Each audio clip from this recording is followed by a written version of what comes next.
Sud Radio Parlons Vrai chez Bourdin, 10h30, 12h30, Jean-Jacques Bourdin. Il est 12h08, merci d'être avec nous. C'était animé, mais c'est comme ça, c'est le direct. Et puis chacun intervient. Si vous voulez d'ailleurs réagir à ce que vous avez entendu dans l'heure précédente, vous n'hésitez pas. 0826 300 300. La radio, c'est ça. Hein. La radio, c'est du direct. La radio, c'est du débat. La radio, c'est de l'info, c'est de l'explication, de l'analyse. Et puis ensuite, on va commenter. Mais moi, ce qui m'intéresse, c'est l'opinion quand elle est exprimée contradictoirement, mais sinon c'est de l'explication et de l'analyse. Et tiens, à propos d'explication et d'analyse, nous allons recevoir une hydrologue, Charlène Descolonges. Je suis très très content de la recevoir, ingénieure hydrologue, parce que elle publie aux éditions Tana un Fake or Not, c'est le titre de cette collection, sur l'eau. Tout savoir sur l'eau, la sécheresse, les inondations. Chaque Français consomme directement, écoutez bien, 146 litres d'eau par jour. 146 litres d'eau par jour. La pénurie d'eau nous menace. Comment mieux supporter les sécheresses? Comment affronter les inondations? Et comment lutter contre l'érosion? Nous en parlons dans quelques minutes sur l'antenne de Sud Radio. C'est là que ça se passe, Sud Radio maintenant. Il est 12h10, à tout de suite.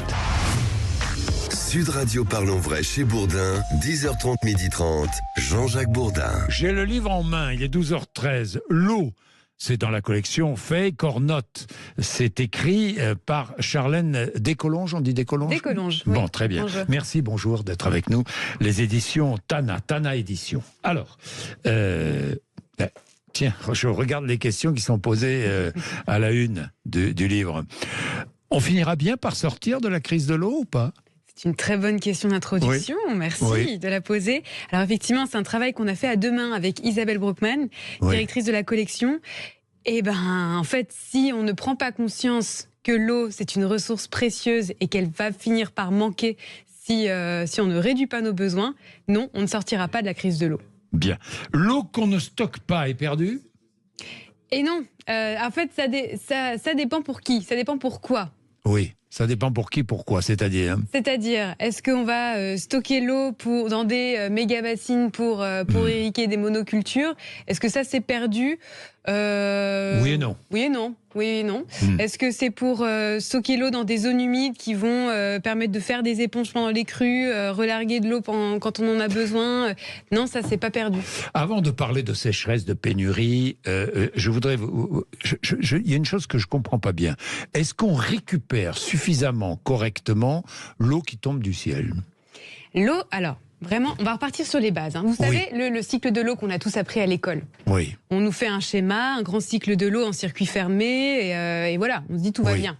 Mais en fait, ce schéma, il est faux. C'est le résultat d'une étude scientifique internationale qui montre que quand on se représente le cycle de l'eau, 98% du temps, on ne représente pas nos interactions avec ce cycle de l'eau. Or, on a pollué, on a extrait massivement dans toutes les nappes, on utilise de l'eau pour absolument tout, on irrigue énormément et on ne fait jamais le lien entre nos activités et l'impact sur le cycle de l'eau. On ne fait jamais le lien entre le changement climatique et le cycle de l'eau. Et pourtant, il est complètement déréglé. Alors, le vrai sujet, c'est... encore une fois, l'eau qu'on ne stocke pas est-elle perdue? On finira bien par faire pleuvoir la pluie.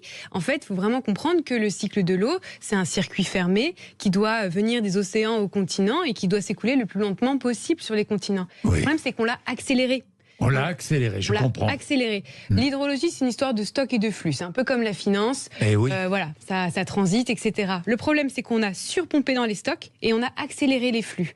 Donc, on est beaucoup plus vulnérable aux sécheresses et aux violentes inondations. Mais alors, les stocks, on a surpompé dans les stocks, mais on ne les renouvelle pas bien. Et non. Et comme on surpompe, on ne renouvelle pas le stock. Voilà. Mais est-ce qu'on ne renouvelle pas le stock aussi parce qu'on ne sait pas préserver? Évidemment. C'est ça.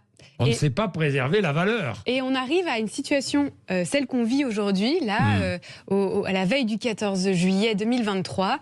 On a 80% des départements français concernés par une vigilance sécheresse, des violents orages, des grandes canicules et les nappes qui ne se rechargent pas. Mais oui, parce qu'il y a de l'eau qui tombe, là. Il y a de l'eau qui tombe, mais elle ne s'infiltre pas dans les sols. Et c'est ça le problème. 5% de ce qui tombe va s'infiltrer dans les nappes, mais dans des périodes bien données. Uniquement 5%. 5%, ça dépend après des endroits. Et le reste va où? À la mer? Il y a 60% qui repart dans l'atmosphère, Oui. quasi automatiquement. C'est repris par la végétation ou par les sols qui évaporent l'eau. D'accord. Et ensuite, ça ruisselle. Ça ruisselle dans les cours d'eau. Mais en fait, ça ruisselle, il faut que ça ruisselle, parce que ça va dans les cours d'eau et ça va alimenter plein d'écosystèmes. Mais finalement, il n'y a que 5% qui rentrent dans les nappes et à une période donnée, c'est-à-dire fin octobre, début mars. Et après, c'est fini.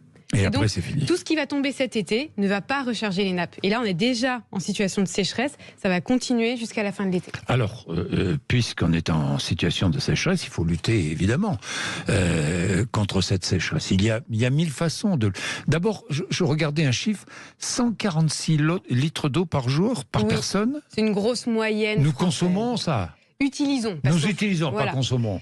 Nous utilisons, Nous utilisons 146 litres d'eau en moyenne. C'est un bon lapsus parce que souvent on confond entre prélèvement et consommation. C'est vrai, vous avez raison. On prend de l'eau et après ça revient dans le circuit. À la différence de l'agriculture qui consomme de l'eau. C'est le premier consommateur d'eau. C'est-à-dire que les trois gros consommateurs d'eau, c'est l'énergie, l'industrie et l'agriculture. Alors, d'abord, l'agriculture, 58%.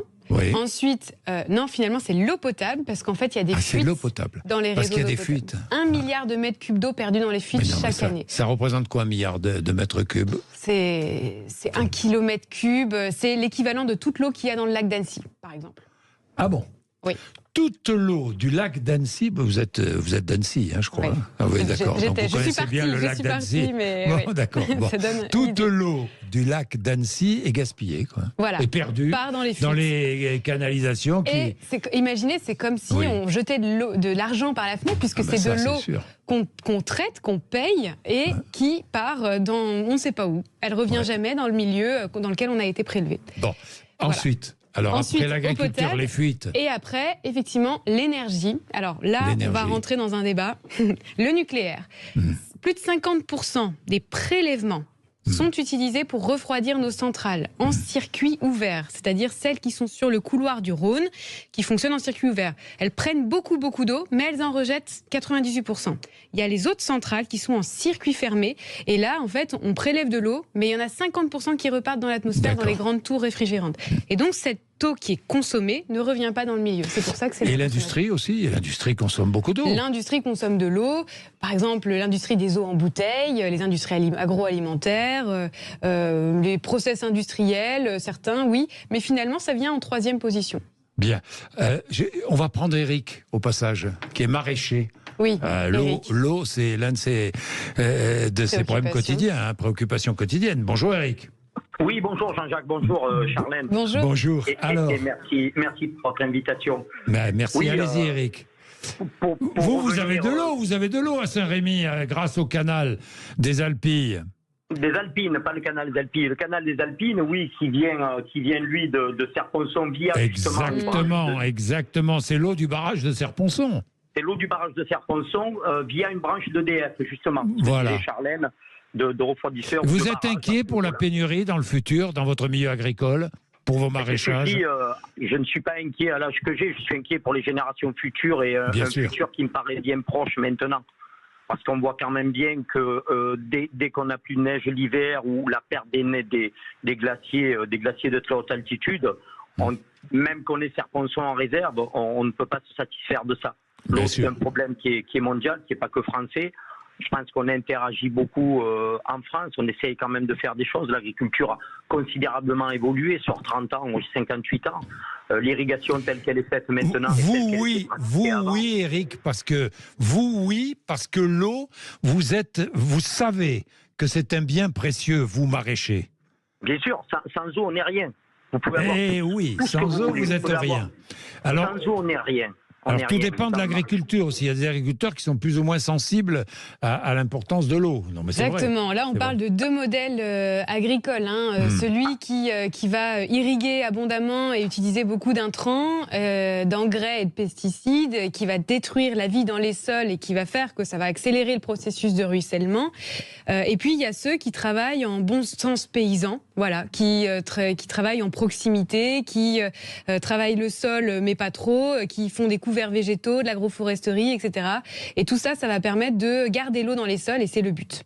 Oui. Un mot, vous faites très attention à l'eau, Eric ? Alors, juste un petit point quand même pour revenir sur ce que vient de dire Charlène, c'est que déjà l'histoire des phytos, ça n'a rien à voir avec l'irrigation.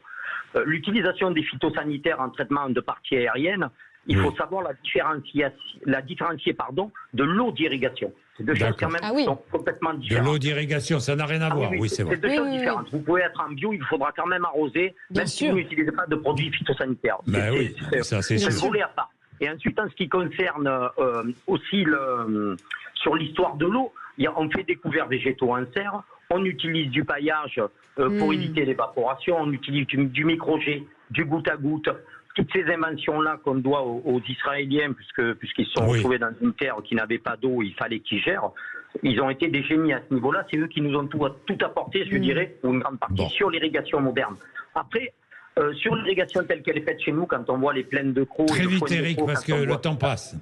Ben juste pour dire qu'on fait quand même, on ne consomme pas, on utilise de l'eau, puisqu'on a quand même un gros retour qui se fait dans les nappes quand on utilise de l'eau pour arroser des foins de crocs, quand on utilise tout ça. On est quand même plus... Mais parce que vous êtes attentif à l'eau dans une région qui a besoin d'eau. Merci Eric. Je lisais dans votre livre, en ouvrant la page 42, pour l'instant négligeable, les prélèvements sauvages d'eau risquent de se multiplier. Négligeable, c'est-à-dire que, par exemple, les piscines, on parle sans arrêt des piscines, mais ça ne représente rien. Ça représente quoi? Non, mais c'est vrai. À l'échelle de la France, ça dépend d'où on se place, en fait. Oui. Si on se place à l'échelle de la France et à l'échelle de l'année, non, c'est rien. Quand on regarde à l'échelle d'un territoire, à l'échelle de quelques communes et à l'échelle de l'été, ça peut représenter beaucoup. Donc encore une fois, il faut faire attention à ce qu'on dit. Non, ça n'est pas rien quand en été, on a des sécheresses globalisées sur tout un territoire qui prive de l'eau. J'ai interrogé par exemple, vous savez, le maire qui a arrêté les permis de construire dans le Var. Là. Oui, bien sûr. Il disait, mais je ne comprends pas, toutes nos nappes sont à sec, on n'a plus d'eau et je lui dis bon, alors j'essaye de comprendre, je lui dis est-ce que vous avez mutualisé l'eau, quel est votre prix de l'eau, est-ce que vous avez des pertes dans vos réseaux d'eau potable, combien de piscines vous avez sur votre commune? Il dit mais madame, vous comprenez pas, nous à chaque fois qu'on a un permis de construire, on a une piscine avec, ça fait partie du folklore, ça fait partie de la carte postale. Donc il y a vraiment aussi besoin de comprendre qu'on n'est plus dans une ère d'abondance et qu'on a pompé toute l'eau des nappes pour répondre à des besoins qui n'étaient pas forcément prioritaire. Bien, je rappelle aussi que les foyers à revenus modestes consomment 3 fois moins d'eau que les foyers les plus riches. Et voilà. Ça aussi. On a une illustration. Quand on regarde la carte de la France, on consomme beaucoup d'eau potable dans le sud, là où il y a moins d'eau. On consomme plus d'eau potable dans le sud, parce qu'il fait plus chaud. Parce qu'on a des piscines. Et parce qu'il fait plus, parce qu'il fait plus chaud. Et parce qu'il fait plus chaud aussi. Peut-être on prend plus de douches. Je ne sais pas du tout. Moi, j'ai pas. Qu'on boit plus d'eau. Il y a plus de piscines, il y a plus qu'on boit plus d'eau au robinet. Non, mais c'est irrigation des pelouses. Enfin voilà, on arrose. Bon, mais oui, mais alors comment faire? Eh ben, comment faire? On s'adapte. On s'adapte à un climat qui change, on n'aura pas le choix. Si on veut vraiment éviter les conflits d'usage, les conflits de l'eau, on a besoin de réduire déjà nos besoins, comprendre que ça va changer et donc on va devoir faire des choix et aussi parler d'une chose, peut-être que vous l'avez noté, on parle beaucoup des 150 litres d'eau à la maison et l'empreinte eau. 4 900 litres, 5 000 litres d'eau virtuelle chaque jour par Français. Ça reflète essentiellement notre appropriation humaine de l'eau. 85% de cette empreinte est liée à notre alimentation et qui est essentiellement carnée. Donc en fait, on va avoir besoin aussi de revoir notre alimentation, revoir notre assiette pour réduire cette empreinte eau. Bien, et l'eau de mer ? Bon, ça c'est un vieux mythe, un peu, la désalinisation. C'est dur à dire en plus. Oui, c'est pas facile à dire. Hein, on va vu qu'on a pompé, désaliniser, bon... On a pompé toute l'eau des nappes, donc on va aller chercher de l'eau dans la mer. Mais ça bousille l'environnement, pareil. Ça consomme déjà beaucoup d'énergie. Oui, beaucoup. Beaucoup. Il y a 2 procédés. Dans les 2 cas, ça consomme beaucoup d'énergie. Avec quelle énergie on va produire ça, en sachant qu'on a aussi besoin d'eau pour produire de l'énergie. Donc c'est un peu le chien qui se mord la queue. Et puis ça rejette effectivement un concentré de sel et de produits chimiques en mer qui va détruire la biodiversité marine. Un dernier mot, Charlène Descolonges. Sécheresse cet été ? Peut-être pas. Oui, mais sécheresse... vraie sécheresse, enfin sécheresse grave, on y est déjà, mais est-ce que ça risque d'empirer Parce qu'il a plu au printemps. Il a plu au printemps, ça n'a pas permis de recharger les nappes. Vraiment une fois. Non. Encore une fois, et ça ne le fera toujours pas jusqu'à la fin de l'été. Et là, en plus, on a El Niño qui arrive, qui est un phénomène qui va réchauffer la Terre encore plus. Je suis content que vous en parliez parce que... Et oui, donc qui est effectivement un phénomène naturel, mais qui s'ajoute à l'augmentation de la température liée au changement climatique. Donc, sécheresse, oui.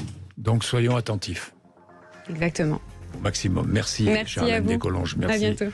L'eau, Fake or Not, c'est la collection. C'est aux éditions Tana Éditions. C'est très intéressant pour tout savoir sur l'eau, évidemment. On a besoin de savoir. Vous le savez, 12h27, Philippe David